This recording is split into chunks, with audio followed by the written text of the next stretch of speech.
नमस्कार दोस्तों, स्वागत है एक नए वीडियो में। टाइटल से तो पता चल गया होगा। जी हाँ, टॉपिक है पाकिस्तान। पाकिस्तानी नहीं, हम भारत, पाकिस्तान, अमेरिका, चीन सब के बारे में डिस्कस करेंगे। पूरे जियोपॉलिटिक्स के बारे में डिस्कस करेंगे। पाकिस्तान क्या कर रहा है, क्या करने की कोशिश कर रहा है और क्या करने वाला है, सारी बातों में डिस्कस करेंगे।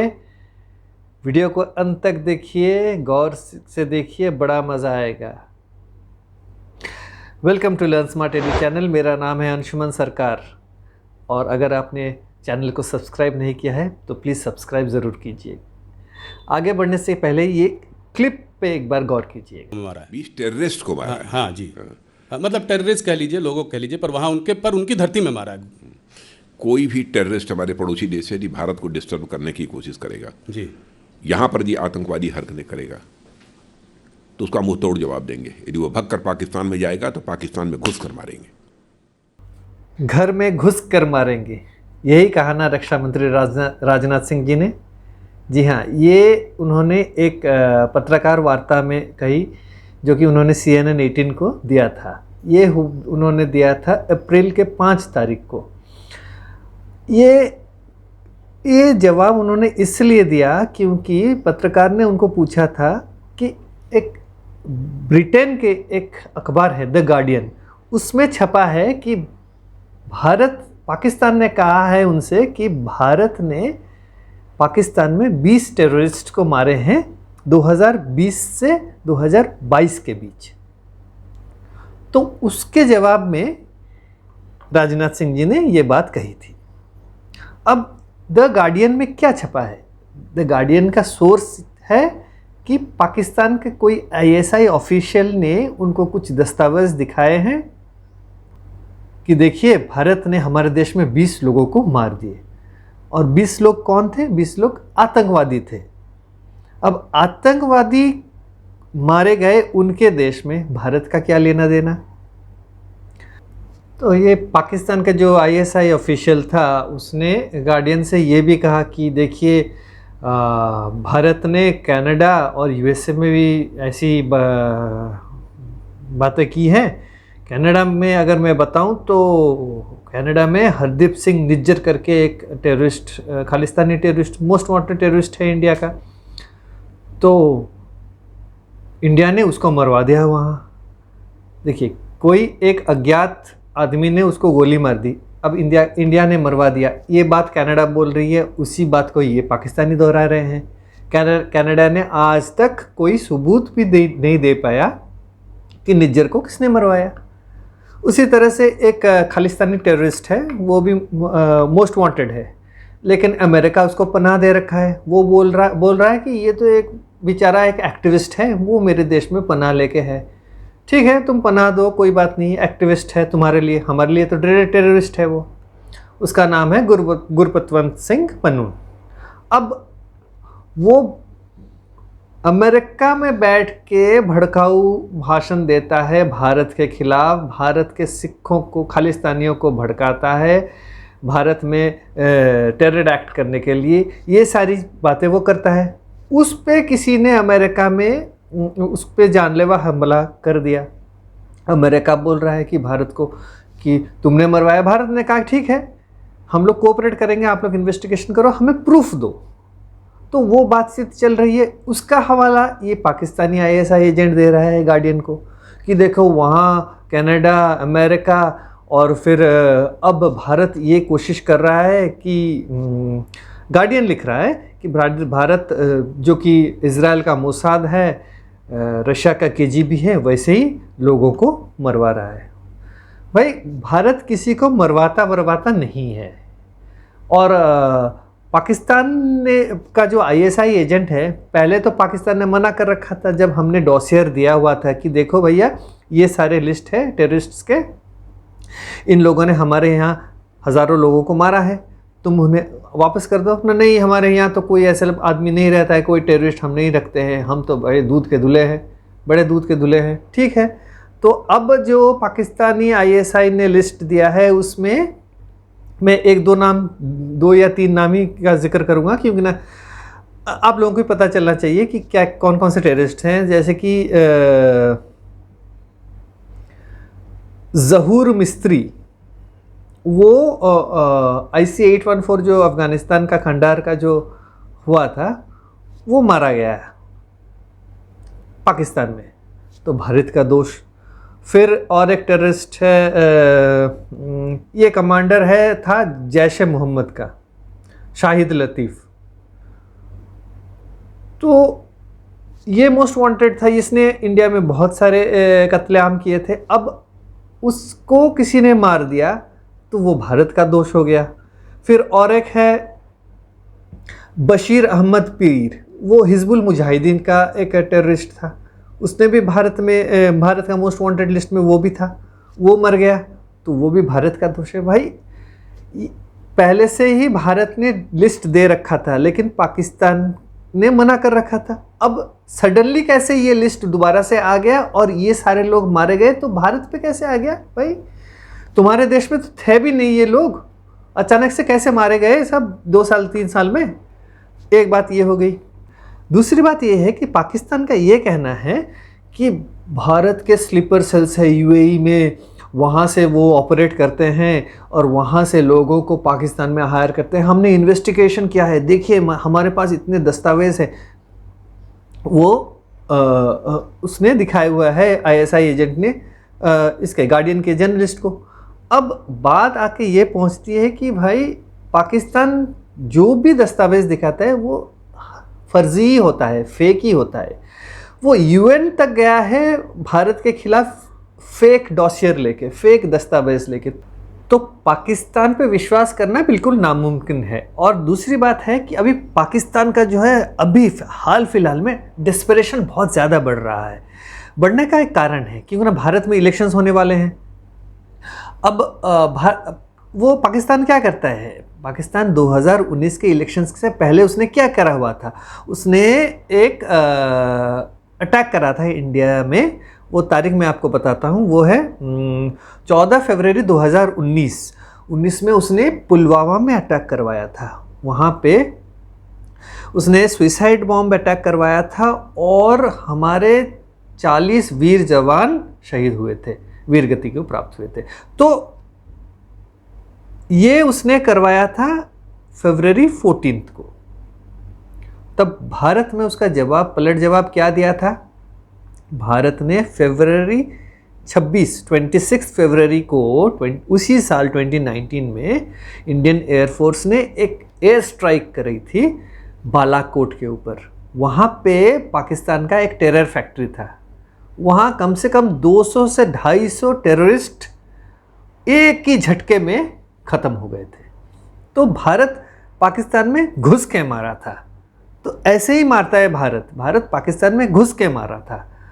और इसका नतीजे क्या हुआ था? भारतीय जनता पार्टी 300 से ऊपर सीट्स लेके जीत हासिल की थी 2019 की इलेक्शन। अब इस इलेक्शन में वो क्या करने की कोशिश कर रहा है, अभी हाल फिलहाल 2-3-4 दिनों की बात मैं बता रहा हूँ आपको। अप्रैल 3 तारीख क्या किया उसने? अभी हमारे यहाँ यूपी के ATS ने 3 टेररिस्ट्स को अरेस्ट किए। वो टेररिस्ट कौन थे? वो टेररिस्ट थे 3 हिजबुल के टेररिस्ट थे। उनको कहाँ पकड़ा गया? इंडिया नेपाल बॉर्डर में पकड़ा गया। देखिए, नेपाल के थ्रू इंडिया भेज रहा था ISI 3 टेररिस्ट। अभी इलेक्शन के टाइम में भारत के भीतर गड़बड़ी फैलाने के लिए ये कोशिश जब नाकाम हो गए, 3 टेररिस्ट पकड़े गए, यूपी ATS ने पकड़ा। योगी बाबा का स्टेट है, वो छोड़ेंगे क्या? छोड़ने वाले तो है नहीं, वो बिल्कुल चौकन्ने हैं। अब वो फिर दोबारा उन्होंने कोशिश की।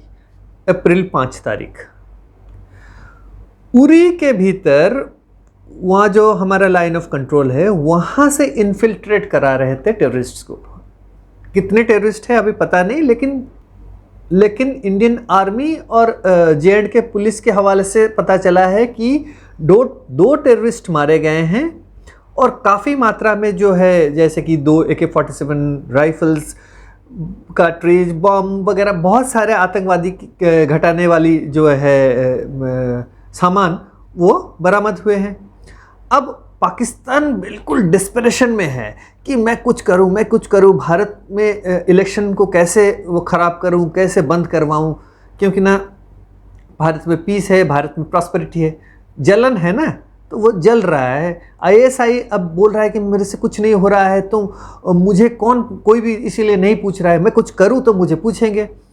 तो इसी डिस्परेशन में उसने ये करी। अब ये हिम्मत कैसे आ रहा है पाकिस्तान में कि वो फिर से दोबारा से उसने सर अपना ऊपर किया है। अब ये मैं बताऊंगा आपको हुआ क्या कि पाकिस्तान तो कटोरा लेके घूम रहा था, भीख मांग रहा था, पैसे दे दो भाई, पैसे दे दो, देश देश घूमा, इधर उधर घूमा, फिर पहुंचा आईएमएफ के पास। आईएमएफ राजी हो गया, आईएमएफ ने 1.2 बिलियन डॉलर्स देने के लिए राजी हो गया। जब पैसे पॉकेट में आना शुरू हो गया तो उसमें थोड़ा सा हिम्मत आया। उसके बाद और एक चीज़ से हिम्मत उसकी बढ़ी, वो था कि जो बाइडेन, जो अमेरिकन प्रेसिडेंट है, उन्होंने एक चिट्ठी लिखा पाकिस्तान को कि देखो पाकिस्तान के साथ मैं चाहता हूँ एक कॉमन, हमारा यहाँ तो ये जो है एक कॉमन ग्राउंड चाहिए, क्योंकि ना हमारा कॉमन गोल क्या है, global peace and prosperity of the region. America रहता है एक कॉन्टिनेंट है जो कि इंडियन सब कॉन्टिनेंट से मीलों दूर, उसको इस रीजन के बारे में बड़ी परी है, ठीक है। अब पाकिस्तान का शहबाज शरीफ जो है बड़ा खुश हो गया, भागा गया नवाज शरीफ के पास, भाईजान जो बाइडेन ने चिट्ठी भेजी है और हमारे से दोस्ती करना चाहता है दोबारा से। मैं जब पहली बार प्राइम मिनिस्टर बना था तो मुझे पूछा भी नहीं था, देखो दूसरी बार बन गया, मैं पूछ रहा है वो, अभी हम लोग क्या करेंगे। बोला यार, शायद नवाज शरीफ ने कहा है कि भाई वो गलती से उसने भेज दिया होगा चिट्ठी, भूल जाता है सब कुछ, इसीलिए भेज दिया होगा। मजाक छोड़िए, सही में उसने भेजा हुआ है चिट्ठी, और वो चाहता है कि पाकिस्तान के साथ अभी उसके संबंध अच्छे हो। अभी देखिए, मैं ये बात मैं क्लियर कर देता हूँ कि पाकिस्तान में जो इलेक्शंस हैं वो रिग्ड इलेक्शंस हुए हैं। पाकिस्तान में जुडिशरी ने बोला है कि आईएसआई से हमें धमकी मिलती है, तो इस बात से अमेरिका को कोई प्रॉब्लम नहीं है। अमेरिका रिग्ड इलेक्शंस पाकिस्तान में हुए हैं उससे खुश हैं। पाकिस्तान में जजेस को धमकी दी जा रही है उससे खुश हैं। लेकिन यही अमेरिका हमारे देश में एक नेता है दिल्ली का, उसके कुछ और नेता हैं, वो सारे गिरफ्तार होकर जेल गए हैं। जेल किस लिए गए हैं? एक लिकर गेट का उन्होंने बड़ा सा स्कैम किया हुआ है, उसके कारण जो जेन्युइन है, जो करप्शन किया हुआ है, उनको अरेस्ट करके हमने जेल भेजा है, हमारे गवर्नमेंट ने जेल भेजा है। अमेरिका को उससे प्रॉब्लम है कि भाई तुम्हारे देश में सही से लीगल प्रोसेस नहीं है, हम चाहते हैं कि तुम सही लीगल प्रोसेस फॉलो करो, और अरेस्ट वगैरह जो किया है हम उस पर नज़र रखे हुए हैं। दूसरी बात क्या है? दूसरी बात अमेरिका ने कहा है कि हमारे देश में एक बहुत पुरानी पॉलिटिकल पार्टी है, उसको इनकम टैक्स नोटिस आया हुआ है, उन लोगों ने 3,500 का टैक्स देना है।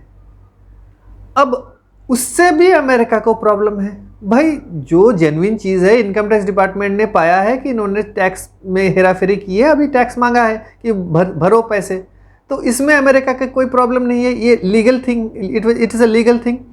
फिर भी अमेरिका को इसमें भी प्रॉब्लम है। देखिए, दोहरा चरित्र देखिए अमेरिका का। पाकिस्तान में रिग्ड इलेक्शन, शहबाज शरीफ प्राइम मिनिस्टर बना है रिगिंग करके, सारे जो पार्टीज उन्होंने जीता हुआ है, उसमें अमेरिका चुप। फिर जजेस को थ्रेट लेटर्स भेज रहा है आईएसआई, जिसके साथ अमेरिका हाथ मिला के अभी कुछ करने वाला है। जजेस ने कहा है जुडिशरी वहाँ, इसका मतलब जुडिशरी इज कॉम्प्रोमाइज्ड, लेकिन फिर भी अमेरिका चुप। लेकिन जब भारत की बात आती है तो अमेरिका उठ खड़ा होता है। तो अमेरिका का दोहरा चरित्र यहीं पे खुल जाता है ना, उसका मुखौटा जो है वो खुल गया। अब पाकिस्तान क्या करेगा? अभी पाकिस्तान कुछ भी करेगा अमेरिकन सपोर्ट को वापस पाने के लिए। और अमेरिकन सपोर्ट मतलब पैसा कहाँ से मिलेगा? IMF से मिलेगा। क्यों? क्योंकि ना अमेरिका दबदबा IMF के ऊपर बहुत ज़्यादा है। तो अगर अमेरिका बोलेगा IMF को भाई इसको $8 बिलियन चाहिए, दे दे, वो ज़रूर देगा। तो अभी पाकिस्तान ने क्या किया? अभी पाकिस्तान ने कुछ ट्रेलर दिखाए हैं जिससे कि अमेरिका बड़ा खुश हुआ। एक्चुअली पाकिस्तान मतलब शहबाज शरीफ नहीं, पाकिस्तान मतलब पाकिस्तान आर्मी और ISI। उन्होंने कुछ ट्रेलर दिखाया कि देखियो हम अभी भी कैपेबल हैं कुछ करने के लिए, हमें सिर्फ पैसे चाहिए, अगर पैसे दे दोगे तो हम कुछ भी कर देंगे, करने के लिए तैयार है। अब अमेरिका को ज़रूरत है पाकिस्तान का, तो अमेरिका क्यों ज़रूरत है? अब मज़े की बात यह है कि अमेरिका को पाकिस्तान की ज़रूरत है और पाकिस्तान को अमेरिका की ज़रूरत है। तो अभी क्या है? You scratch my back, I scratch your back, ये वाली बात हो गई। तो अब अमेरिका का ये मुश्किल है कि अमेरिका दो युद्ध के ऊपर नज़र रखा हुआ है। एक है इजराइल हमास का युद्ध और एक है यूक्रेन रशिया का युद्ध। अब यूक्रेन रशिया का जो युद्ध है उसमें यूक्रेन को आर्म सप्लाई कर रहा है। कौन सप्लाई कर रहा है? वेस्ट सप्लाई कर रहा है, पूरा यूरोपियन कंट्रीज जहाँ भी डिफेंस मैन्युफैक्चरर्स होते हैं उनके। अमेरिका बड़े तादाद में उनको सप्लाई कर रहा है, तो पैसे बहुत कमा रहा है अमेरिका इससे। दूसरा है वो इजराइल हमास वॉर, उस पर भी वो इजराइल का साथ दे रहा है। इजराइल उनका नेचुरल अलाई है, आज से नहीं शुरू से। तो ये बात है, ठीक है, वो कर सकता है, ये कोई बात नहीं है, बड़ी बात नहीं है। लेकिन वहाँ पे भी वो आर्म सप्लाई कर रहा है, तो वो हर जगह आर्म सप्लाई कर रहा है और वॉर को प्रोलॉन्ग करवा रहा है। अगर यूक्रेन को वो आर्म सप्लाई वेस्ट या अमेरिका आर्म सप्लाई करना बंद कर दे तो वॉर ख़त्म हो जाएगा बहुत ही जल्द। लेकिन वो कंटिन्यू करवाना चाहता है। अब हुआ प्रॉब्लम ये कि रशिया तो अभी कंटेंट है, मतलब रशिया को क्या है, रशिया तो वो चारों तरफ से उसने मार रखा है।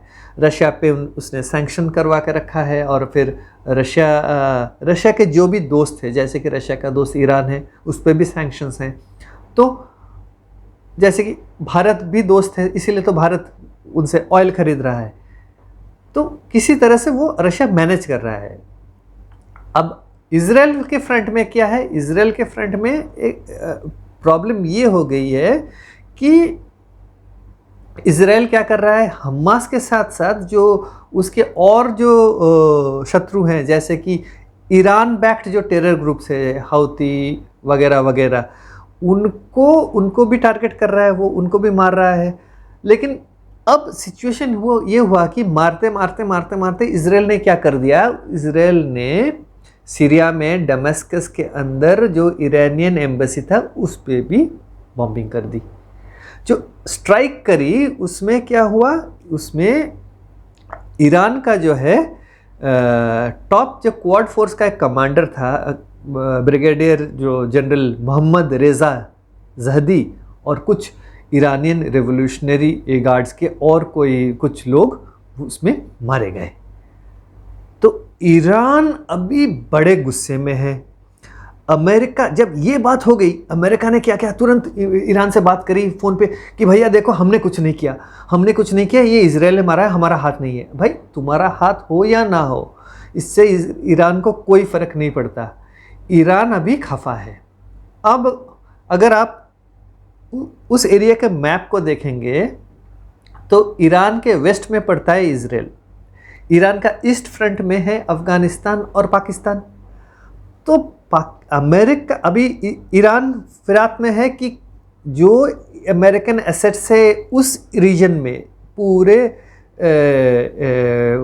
उस अरब रीजन में, वहाँ पे वो टारगेट करेगा अमेरिकन एसेट्स को। अमेरिका का डर है कि अगर ईरान ने एसेट्स को टारगेट कर दिया और उड़ाने शुरू कर दिए तो अमेरिका का जो है मुंह काला हो जाएगा दुनिया के सामने। तो अमेरिका अब क्या करेगा, अब पाकिस्तान के हाथ पैर जोड़ रहा है कि भाई तेरे साथ मैं दोस्ती करूँगा और तेरे को मैं सपोर्ट करूँगा, अब तू मुझे सपोर्ट कर। तो ये सपोर्ट के चलते पाकिस्तान ने एक ट्रेलर दिखाया है जिसमें उसने जो सिस्तान और बलूचिस्तान, एक वो जगह है जो कि पाकिस्तान के बलूचिस्तान और ईरान में भी बलूचिस्तान का एक पार्ट है, तो सिस्तान बलूचिस्तान रीजन ईरान के अंदर उसने पाकिस्तान ने अटैक करवाया है।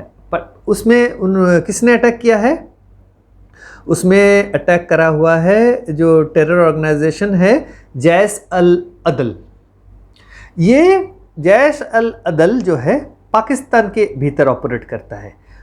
तो ये जैश अल अदल जो है जो पाकिस्तान के अंदर ऑपरेट करती है वो एक सुन्नी टेरर ग्रुप है और ईरान जो है एक शिया डोमिनेटेड पॉपुलेशन है, करीबन 90 to 95% ऑफ द पॉपुलेशन जो है वो शियाइट है, मुस्लिम्स।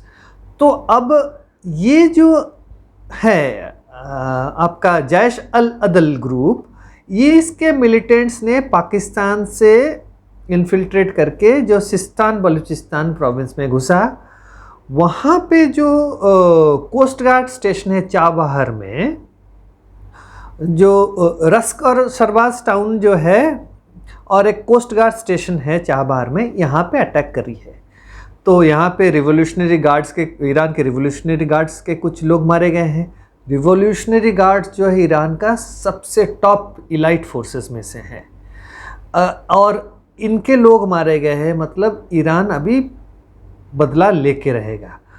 तो अमेरिका बोल रहा है कि भाई ये पाकिस्तान तो अभी कैपेबल है ये सारी चीज़ें करने के लिए, मैं अगर IMF से उसको पैसे दिलवा दूँ और ISI और मिलिट्री वाले मैं जो कुछ बोलूँगा वो सब कुछ करेंगे वो लोग। जैसे किराए के गुंडे होते हैं वैसे ही पाकिस्तान का ISI और आर्मी है, जो भी उसको पैसे देता है वो उसके लिए काम करते थे। It is a sort of mercenary type of army बोल सकते हो आज के डेट में, और क्या बोलेंगे हम इसके, वही है सॉर्ट ऑफ मर्सनरीज और क्या। तो वो अमेरिका के लिए भी काम करेंगे। अब ये हालात है, अब ये पोजीशन है पाकिस्तान का। पाकिस्तान का पोजीशन अभी बढ़ रहा है। देखिए जियोपॉलिटिकली ये बहुत अभी इट्स नॉट गुड कि पाकिस्तान को सपोर्ट करे अमेरिका, बट वो कर रहा है। अब इसके जो है इसके चलते अभी ये जो हमारे ग्लोबल जियोपॉलिटिक्स में फिर से रीअलाइनमेंट होगी, इसकी कुछ पॉसिबिलिटीज़ है। पहला पॉसिबिलिटी है कि जो अमेरिका का साइड अगर पाकिस्तान जाएगा, पाकिस्तान क्या करेगा, Pakistan will act as a proxy in this region for America.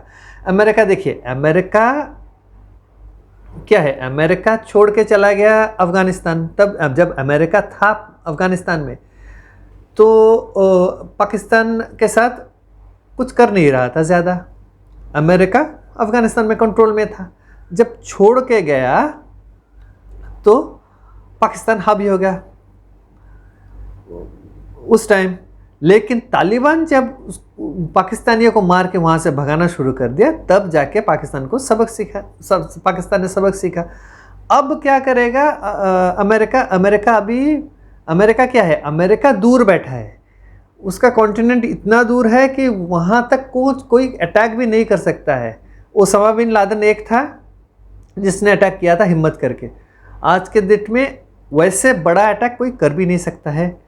देखते हैं वो होगा कि नहीं होगा, बात की बात है, लेकिन अभी तक हो नहीं सकता।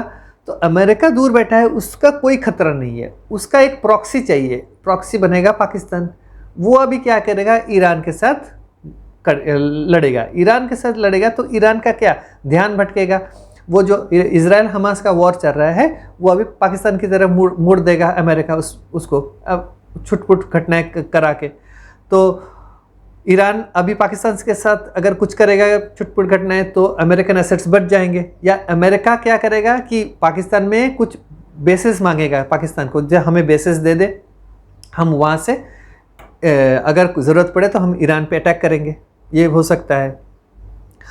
दूसरी बात है, अभी पिछले दिनों, कल या परसों में, जो बाइडेन ने चाइनीज़ प्रेसिडेंट शी जिनपिंग के साथ 2 घंटे बात की है। अभी जो बाइडेन चाहता है कि चाइना उसके साथ अभी जो व्यापार है, व्यापारी संबंध थोड़ा अच्छा करे। अब इसके लिए उसने अभी अपना ट्रेजरी सेक्रेटरी जो है आपका जेनेट येलेन करके है, वो गई हैं वहाँ अमेरिका, जो बिजनेस कैपिटल है वहाँ गई हैं वो। गॉन्जाओ करके एक जगह है पाकिस्तान में, चाइना में, वहाँ पे बिजनेस लीडर्स के साथ बात कर रही है। तो अभी अमेरिका भी डेस्परेट है चाइना के साथ बिजनेस करने के लिए। देखिए कैसे कैसे डायनामिक्स चेंज हो रहे हैं। अब ये वापस आएगी, फिर सेक्रेटरी ऑफ स्टेट जो एंथनी ब्लिंकन है वो जाएगा अभी चाइना, वो भी बात करेगा। तो अमेरिका अभी नॉर्मलाइज करना चाहता है चाइना के साथ अपने रिश्ते। अमेरिका ये सब क्यों कर रहा है? क्यों? क्योंकि जो बाइडेन को इलेक्शंस जीतने हैं। व्यापार बढ़ाएगा तो अमेरिकन्स खुश होंगे, बिजनेस बढ़ेगा, पहली बात। उसके बेटे हंटर बाइडेन का कुछ बिजनेसेस हैं चाइना के साथ, तो उसके पर्सनल जो है इक्वेशन चाइना के साथ बड़े अच्छे हैं। अब वो चाहता है कि अमेरिका और चाइना का इक्वेशन अभी सही बैठ जाए, इसके चलते वो कर सकता है। देखिए, मैं अगर अब ग्लोबल जियोपॉलिटिक्स ये सब समझना बहुत ही ज़रूरी है। रशिया यूक्रेन का वॉर हुआ, रशिया के ऊपर यूएसए और वेस्ट ने पूरे सैंक्शंस लगाए, ईरान के ऊपर सैंक्शंस लगाए, क्योंकि ना वो न्यूक्लियर वेपन्स बना रहा था। लेकिन जब कोविड हुआ था, सबको पता था कि चाइना से शुरुआत हुई है कोविड। चाइना के ऊपर किसी ने कोई भी सैंक्शन लगाया है आज तक? नहीं। क्यों नहीं? क्योंकि अमेरिका और वेस्ट जो है, पूरा यूरोप जो है, चीन के साथ बिजनेस करता है। उनके अपने स्वार्थ से मतलब है, और वो चाहते हैं कि दुनिया भर उनका साथ दे उस चीज़ में। रशिया पे ऊपर सैंक्शंस लगवाएं, भारत तुम क्यों तेल खरीद रहे हो? अभी ट्रेजरी सेक्रेटरी का एक ऑफिशियल बोल रहा है कि हमने कभी भारत से नहीं कहा है कि तेल क्यों खरीद रहे हो रशिया से। भाई तुम लोग ज़बरदस्ती करते हो। तुम्हारे प्रॉब्लम, अगर तुम्हें कोई प्रॉब्लम होता है, तुम चाहते हो कि दुनिया भर जाके तुम्हें सपोर्ट करे। जब चाइना ने कोविड फैलाया, लाखों लोग मारे गए, लाखों लोग, एक दो नहीं, लाखों लोग मारे गए। किस देश ने कहा है कि चाइना पे सैंक्शंस लगाओ? किसी ने नहीं कहा। क्यों?